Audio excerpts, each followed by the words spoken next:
هناك دول تعرف بمدينة واحدة، وأخرى تشتهر بمعلم واحد، لكن هناك دولا تبدو أكبر من أن تختصرها صورة أو عنوان أو حتى رحلة واحدة، والبرازيل واحدة منها. من ارتفاعات تعانق السحاب إلى غابات تمتد حتى يعجز البصر عن رؤية نهايتها، من شواطئ لا تغيب عنها الحياة إلى أنهار تشق اليابسة كأنها شرايين تنبض بالحياة، ومن مدن لا تنام إلى أماكن ما زالت الطبيعة هي الحاكم الوحيد فيها. هنا يتغير المشهد باستمرار.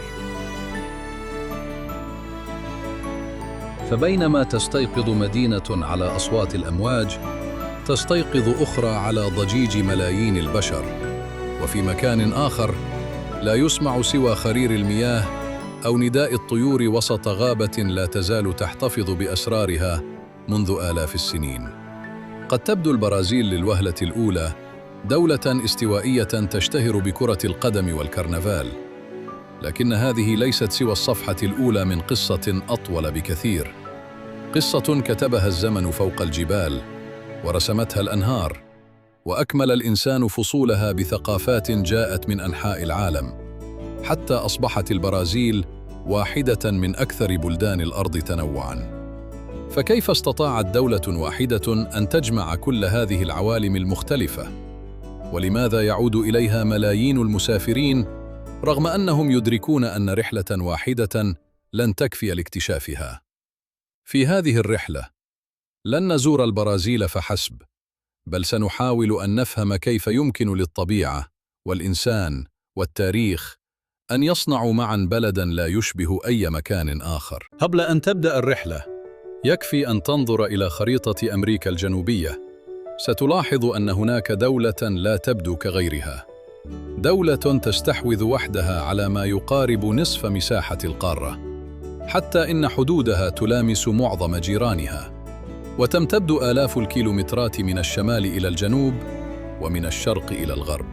إنها البرازيل، خامس أكبر دولة في العالم من حيث المساحة، وأكبر دول أمريكا الجنوبية بلا منازع، لكن الأرقام وحدها لا تروي الحقيقة، فالحقيقة تبدأ عندما تتحرك فوق أرضها. كل مئات الكيلومترات هنا تحمل وجهاً جديداً. في الشمال تمتد الغابات المطيرة حتى الأفق، وتتشابك الأنهار في شبكة مائية هائلة تبدو من السماء كأنها عروق تسري في جسد الأرض. وعلى الساحل الشرقي يرافق المحيط الأطلسي البلاد بآلاف الكيلومترات من الشواطئ والخلجان والجزر، في مشهد يتغير مع كل مدينة وكل خليج. أما الغرب فتنبسط الأراضي الرطبة الواسعة، حيث تتحول الفيضانات الموسمية إلى دورة حياة تستقطب أعداداً هائلة من الحيوانات والطيور. وفي الجنوب تبدأ الطبيعة في تغيير ملامحها مرة أخرى، فتظهر المرتفعات والغابات المعتدلة والسهول الخصبة لتكشف وجهاً مختلفاً تماماً عن الصورة التي يحملها كثيرون عن البرازيل. هذا التنوع ليس مجرد اختلاف في المناظر الطبيعية، إنه اختلاف في المناخ والنباتات والحياة البرية، وحتى في أسلوب الحياة. ولهذا فإن السفر داخل البرازيل لا يشبه التنقل بين مدن بلد واحد، بل يشبه عبور عدة أقاليم لكل منها شخصيتها وإيقاعها وروحها الخاصة. وربما لهذا السبب يصعب على أي رحلة واحدة أن تكشف كل أسرار هذا البلد، فكلما ظننت أنك عرفته أظهر لك وجهاً آخر لم تكن تتوقعه.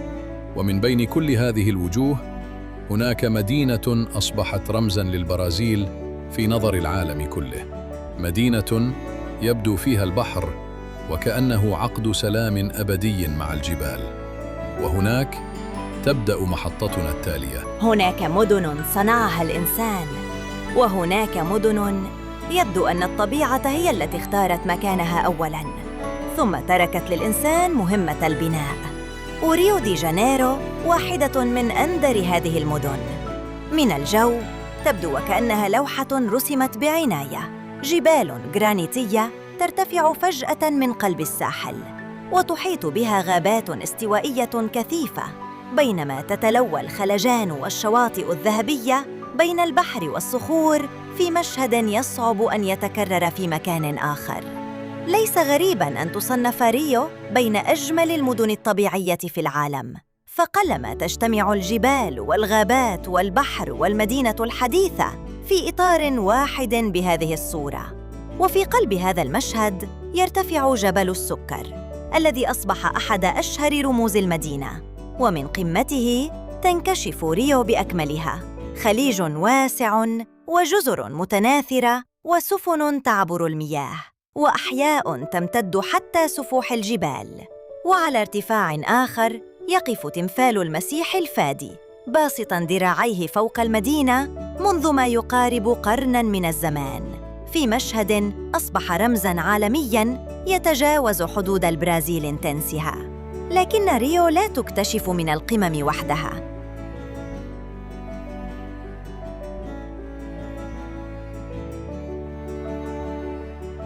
فعلى امتداد شاطئ كوباكابانا وإيبانيما تنبض الحياة منذ ساعات الصباح الأولى. عداؤون وراكبو الدراجات ولاعبو الكرة الطائرة الشاطئية ومتصفحو الأمواج وموسيقيون يملؤون الهواء بإيقاعات المدينة. هنا لا يبدو الشاطئ مكاناً للترفيه فقط، بل جزءاً من الحياة اليومية. ومع اقتراب الغروب تبدأ السماء في تغيير ألوانها، وتنعكس أشعة الشمس الأخيرة على مياه الأطلسي، بينما تكتسي الجبال بظلال ذهبية تمنح المدينة مشهداً يصعب نسيانه. وربما لهذا السبب لا يتذكر الزائر ريو بمعالمها وحدها، بل يتذكر ذلك الانسجام النادر بين الطبيعة والإنسان، وكأن المدينة لم تبنى فوق الأرض بل نبتت منها. لكن البرازيل لا تتوقف عند هذا الجمال الساحلي، فعلى بعد مئات الكيلومترات ترتفع مدينة أخرى لا تشتهر بالشواطئ بل بناطحات السحاب والابتكار والحركة التي لا تهدأ. وهناك سنكتشف وجهاً مختلفاً تماماً للبرازيل. إذا كانت ريو دي جانيرو هي الوجه الذي تقع في حبه من النظرة الأولى، فإن ساو باولو هي الوجه الذي تكتشف عظمته كلما اقتربت منه. مع بزوغ الفجر تبدأ المدينة يومها قبل أن تستيقظ الشمس تماماً. تنساب السيارات في شبكة طرق لا تنتهي، وتتحرك القطارات بين الأحياء، بينما تمتلئ الأرصفة بآلاف الوجوه التي تسير بخطى سريعة، وكأن الزمن هنا يمضي بإيقاع أسرع من أي مكان آخر. هذه ليست مجرد مدينة كبيرة، بل واحدة من أكبر التجمعات الحضرية في العالم، والقلب الاقتصادي للبرازيل، حيث تتخذ قرارات تؤثر في أسواق تمتد آثارها إلى مختلف أنحاء أمريكا الجنوبية. لكن ساو باولو ليست مدينة أرقام وإحصاءات، إنها مدينة صنعت شخصيتها من التنوع. فعلى مدى أكثر من قرن استقبلت موجات متعاقبة من المهاجرين القادمين من أوروبا وآسيا والشرق الأوسط ومناطق أخرى من العالم، حتى أصبحت شوارعها مرآة لثقافات متعددة تعيش جنباً إلى جنب. ولهذا لا يكفي أن تتجول في حي واحد لتتعرف إلى ساو باولو، فلكل حي طابعه الخاص، ولكل شارع حكايته.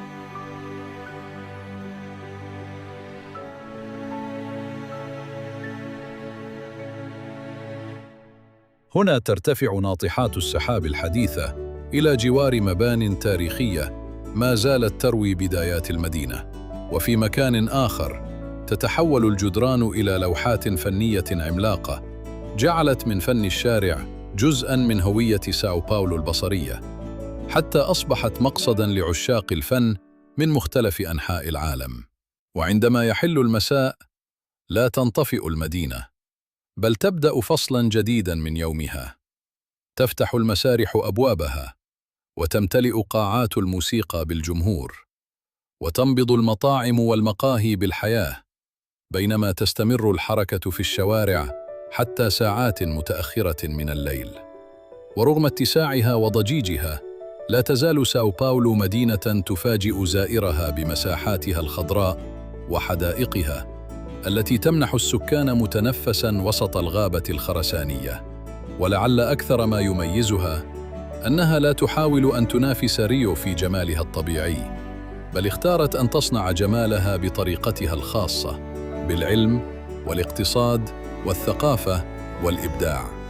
وهكذا تكشف البرازيل عن وجه آخر من شخصيتها، فهي ليست بلد الطبيعة المدهشة فحسب، بل بلد استطاع أن يبني واحدة من أكثر مدن العالم حيوية وتأثيراً. لكن حتى أكثر المدن ازدحاماً تبدو صغيرة عندما تقف أمام قوة الطبيعة.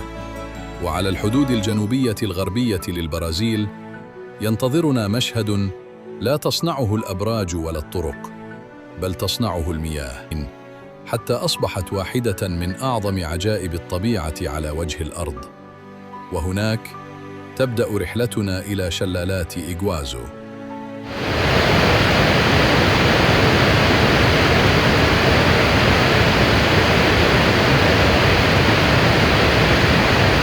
قبل أن ترى الشلالات ستسمعها، هدير يتردد عبر الغابة، يزداد قوة مع كل خطوة حتى تشعر أن الأرض نفسها تنبض تحت قدميك.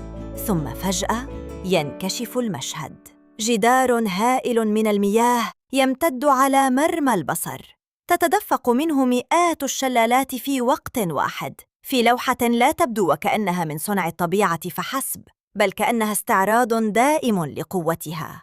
تقع شلالات إيغوازو على الحدود بين البرازيل والأرجنتين، وتعد واحدة من أعظم الشلالات في العالم، ليس بسبب ارتفاعها وحده، بل بسبب اتساعها وعدد شلالاتها الذي يتجاوز 200، فتبدو وكأنها نهر كامل يسقط دفعة واحدة. لكن أكثر أجزائها إثارة هو ذلك الأخدود المعروف باسم حلق الشيطان. هناك تندفع كميات هائلة من المياه إلى عمق الوادي، فيرتفع الضباب عالياً وتتشكل أقواس قزح فوق الرذاذ، بينما لا ينقطع هدير الماء لحظة واحدة. ومن الممرات الخشبية التي تمتد فوق النهر يقترب الزائر حتى يصبح جزءاً من المشهد، يلامس الرذاذ وجهه ويشعر بقوة المياه قبل أن يراها.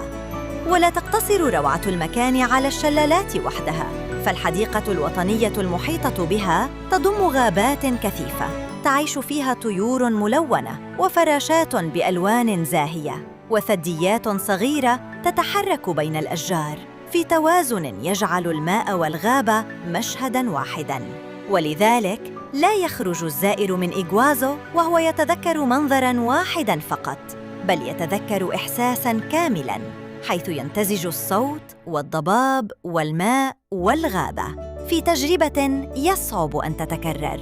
لكن البرازيل لا تخفي عجائبها في الشلالات وحدها، فعلى بعد مئات الكيلومترات إلى الغرب توجد أرض تبدو هادئة من بعيد، إلا أنها تخفي واحدة من أغنى البيئات الطبيعية على وجه الأرض. في معظم الغابات تبحث أنت عن الحيوانات، أما هنا فالحيوانات هي التي تبدو وكأنها تنتظر ظهورك. هذه هي البانتانال، أكبر الأراضي الرطبة الاستوائية في العالم، ومكان تتغير ملامحه مع الفصول، فتغمره المياه في موسم الأمطار ثم تنحسر لتكشف عن سهول واسعة تعج بالحياة. وعلى عكس الغابات الكثيفة، تمنح الطبيعة المفتوحة هنا فرصة نادرة لمشاهدة الحيوانات في بيئتها الطبيعية. الكابيبارا، أكبر القوارض في العالم، تستريح على ضفاف الأنهار في مجموعات هادئة، والكيمان يملأ المجاري المائية، لا يكاد يتحرك إلا عندما تقترب فريسة. وتعبر ثعالب الماء العملاقة الأنهار بخفة، بينما تملأ طيور الميكاو والطوقان السماء بألوانها الصاخبة. لكن الحيوان الذي يجعل أنظار العالم تتجه إلى البانتانال هو الجاكوار، أقوى السنوريات في الأمريكتين.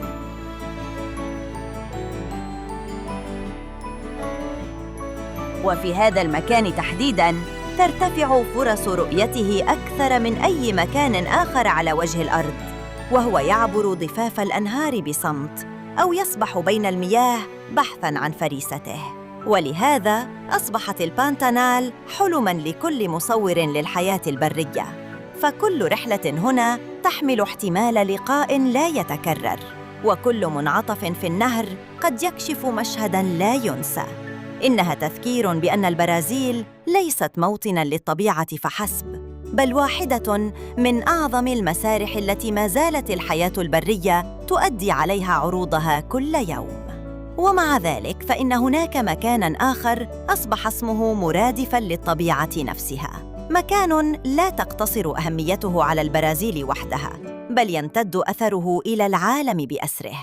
لو استطاعت الأرض أن تتنفس، فربما كان صوت أنفاسها يأتي من هنا، من الأمازون، العالم الأخضر الذي يمتد بلا نهاية ويغطي ملايين الهكتارات من الغابات المطيرة، لتحتضن البرازيل الجزء الأكبر منه. من الجو تبدو الأشجار كبحر أخضر لا تنقطع أمواجه، وتشق هذا البحر شبكة هائلة من الأنهار، يتقدمها نهر الأمازون الذي يحمل من المياه ما يفوق أي نهر آخر على كوكب الأرض. لكن ما يجعل الأمازون استثنائية ليس حجمها وحده، بل الحياة التي تخفيها. ففي كل طبقة من الغابة يعيش عالم مختلف، طيور تحلق فوق قمم الأشجار، وقردة تتنقل بين الأغصان، وضفادع صغيرة تختبئ بين الأوراق، وحشرات لا يزال العلماء يكتشفون أنواعاً جديدة منها حتى اليوم. وفي بعض المناطق يحدث مشهد طبيعي يثير الدهشة، يلتقي نهران بلونين مختلفين، أحدهما داكن والآخر بلون الرمال، فيجريان جنباً إلى جنب لمسافات طويلة قبل أن تمتزج مياههما في ظاهرة تبدو وكأنها تتحدى المنطق. ورغم شهرتها العالمية، لا تزال أجزاء واسعة من الأمازون بعيدة عن الطرق والمدن. فهنا لا تزال الأنهار هي الطرق الرئيسية، وتبقى القوارب وسيلة التنقل اليومية، بينما تعيش مجتمعات محلية في علاقة وثيقة مع الغابة، معتمدة على مواردها وإيقاعها الطبيعي. لكن الأمازون ليست مجرد مكان على الخريطة، إنها واحدة من أهم النظم البيئية على الأرض، وموطن لتنوع حيوي هائل يجعلها محوراً لاهتمام العلماء والباحثين والمهتمين بالبيئة من مختلف أنحاء العالم. وربما لهذا السبب لا يغادرها الزائر وهو يشعر بأنه اكتشفها، بل يشعر أنه لم ير منها سوى البداية. ومع كل هذا الامتداد الأخضر، قد يظن المرء أن البرازيل تنتهي عند الغابات، لكن الحقيقة مختلفة تماماً. فعلى الجانب الآخر يرسم المحيط الأطلسي آلاف الكيلومترات من السواحل، ويخفي جزراً وشواطئ تبدو وكأنها خرجت من الأحلام. إذا كانت الغابات قد رسمت روح البرازيل، فإن المحيط رسم ابتسامتها. فمنذ آلاف السنين يرافق الأطلسي هذه البلاد في رحلة تمتد لأكثر من 7,000 كيلومتر، صانعاً واحداً من أطول السواحل في العالم. لكن هذا الساحل ليس شاطئاً واحداً يتكرر، إنه سلسلة لا تنتهي من المناظر المختلفة، خلجان هادئة وجروف صخرية شاهقة وشواطئ ذهبية وجزر تبدو كأنها خرجت من لوحة استوائية.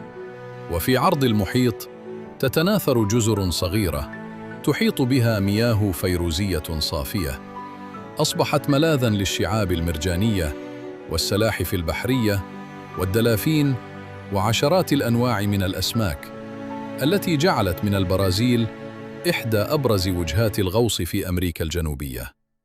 لكن من أكثر مشاهد البلاد غرابة ذلك الذي يبدو وكأنه يتحدى قوانين الطبيعة. في متنزه لينسويس مارانينسيس تمتد كثبان رملية بيضاء على مساحة شاسعة، وما إن يأتي موسم الأمطار حتى تمتلئ المنخفضات بينها بمياه نقية، فتظهر مئات البحيرات الزرقاء وسط الصحراء الرملية، في منظر يجعل الزائر يتساءل إن كان ما يراه حقيقة أم سرابا. وعلى امتداد الساحل تستقبل قرى الصيادين الصباح بهدوء، بينما تنطلق القوارب نحو البحر، وتتمايل أشجار جوز الهند مع النسيم القادم من الأطلسي. ومع اقتراب المساء تتحول السماء إلى لوحة من الألوان الدافئة، وتغيب الشمس ببطء خلف الأفق، وكأنها تمنح البحر نهاية يوم تليق به. في البرازيل لا يكون البحر مجرد حدود للدولة، بل طريقاً للحياة ومصدراً للرزق، وجزءاً من هوية هذا البلد منذ قرون. لكن ما يمنح البرازيل شخصيتها الحقيقية لا تصنعه الطبيعة وحدها، بل يصنعه أيضاً شعب استطاع أن يحول الفرح إلى أسلوب حياة. هناك بلدان تشتهر بآثارها، وأخرى تشتهر بطبيعتها. أما البرازيل فتعرف قبل كل شيء بروحها، روح يصعب وصفها، لكنها تشعر بها منذ اللحظة الأولى، في الساحات العامة وفي الأزقة القديمة وعلى الشواطئ. تتسلل الموسيقى إلى تفاصيل الحياة اليومية حتى تبدو وكأنها لغة يتحدث بها الجميع. ولعل السامبا هي أكثر هذه الإيقاعات شهرة، لكنها ليست سوى فصل من قصة موسيقية طويلة ساهمت في تشكيل الهوية الثقافية للبرازيل وأثرت في الموسيقى حول العالم. وعندما يحل موعد الكرنفال تتحول مدن كاملة إلى مسرح مفتوح، تجوب العربات العملاقة الشوارع، وتملأ الأزياء الملونة الساحات، وتشارك مدارس السامبا في عروض استعدت لها طوال أشهر في واحد من أكبر الاحتفالات الشعبية على وجه الأرض. لكن البرازيل ليست احتفالاً دائماً، فهي أيضاً بلد يعتز بتقاليده ويحتفي بتنوعه. تنعكس هذه الروح في مطبخه الذي يختلف من منطقة إلى أخرى، كما تختلف مناظره الطبيعية. وفي أسواقه تمتزج روائح القهوة الطازجة بالفواكه الاستوائية والتوابل، في مشهد يعكس ثراء هذا البلد وتنوعه. أما كرة القدم فهي أكثر من مجرد لعبة، إنها لغة مشتركة تجمع الملايين. في الشوارع وعلى الشواطئ وفي الأحياء البسيطة تكفي كرة واحدة ليبدأ الأطفال مباراة جديدة، حاملين حلماً بأن يصبح أحدهم يوماً ما نجماً يصفق له العالم. وربما لهذا السبب لا يتذكر كثير من زوار البرازيل بمناظرها الطبيعية وحدها، بل يتذكرون ضحكات الناس ودفء الاستقبال والإحساس بأن الحياة هنا تعاش بإيقاع مختلف. لكن لا تزال هناك طريقة أخرى لاكتشاف هذا البلد، طريقة لا تمر عبر المدن أو الشواطئ، بل عبر الطرق التي تربط كل هذه العوالم ببعضها.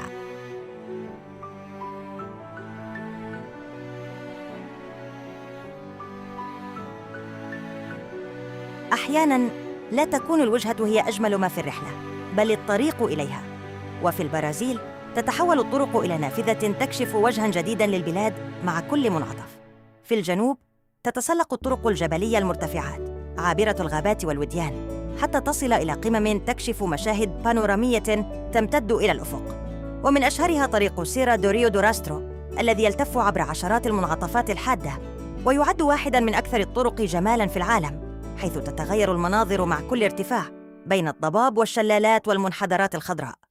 وعلى الساحل ترافق الطرق المحيط الأطلسي، مرة بقرى صغيرة وشواطئ هادئة تمنح المسافر إحساساً بأن البحر لا يفارقه أبداً. أما في الداخل فتفتح الطرق أبوابها على سهول زراعية شاسعة تمتد فيها مزارع البن وقصب السكر وفول الصويا التي جعلت البرازيل واحدة من أكبر المنتجين الزراعيين في العالم. ومع استمرار الرحلة تظهر بلدات تاريخية احتفظت ببيوتها الملونة وشوارعها المرصوفة بالحجارة، وكأن الزمن اختار أن يمر بها ببطء. وهنا يدرك المسافر حقيقة بسيطة، أن البرازيل لا تكتشف بزيارة مدينة واحدة ولا بمكان واحد، فكل كيلومتر يكشف مشهداً مختلفاً، وكل رحلة تفتح باباً لرحلة أخرى. ولهذا فإن أعظم ما تقدمه البرازيل لزائرها ليس مجرد مكان يلتقط فيه صورة، بل إحساس دائم بأن هناك دائماً ما يستحق الاكتشاف خلف المنعطف التالي.